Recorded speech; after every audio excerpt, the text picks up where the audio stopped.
Let me talk just briefly about my plan for universal health care, and then I'm sure we'll get into more detail as we go through this conversation.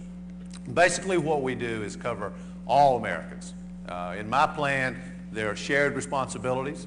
The employers are required to either cover their employees or to pay into a fund that will help pay for coverage for their employees. The government plays an important role. The government will set up health care markets all across America. And in each of those markets, if you're the consumer, you can go in and choose what your health care plan will be. Some of the choices are private insurers, and then one choice is a government plan, basically a Medicare Plus plan. We subsidize health insurance premiums for low-income and middle-income families. The last responsible party, besides the employers and the government, are individuals. Everyone in America will be required to, by law, to be covered by this health care plan. And the last thing I'll tell you is the cost is $90 to $120 billion a year. That's the government's cost. And I pay for it by rolling back George Bush's tax cuts for people who make over $200,000 a year. Thank you all very much. So there's a judgment that has to be made on the front end. It is true that single-payer health care systems in the world dramatically reduce costs and significantly reduce administrative costs, particularly compared to private insurers.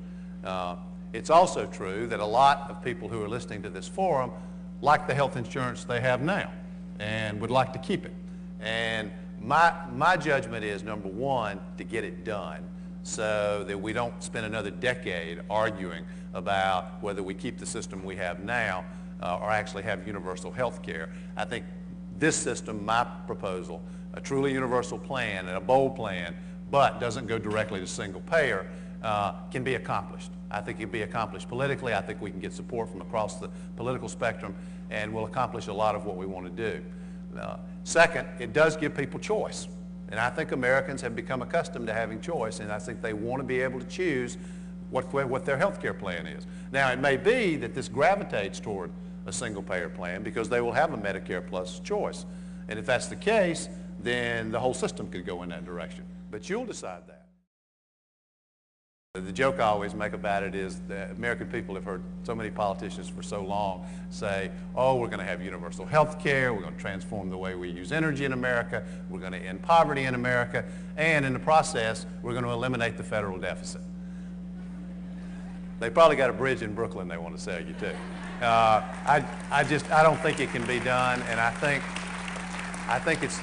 it's very important, if I can say one last thing about this, I think it is really important, particularly given what's happened in the last 6-7 years in this country, that the President of the United States be honest with the American people, be open and honest,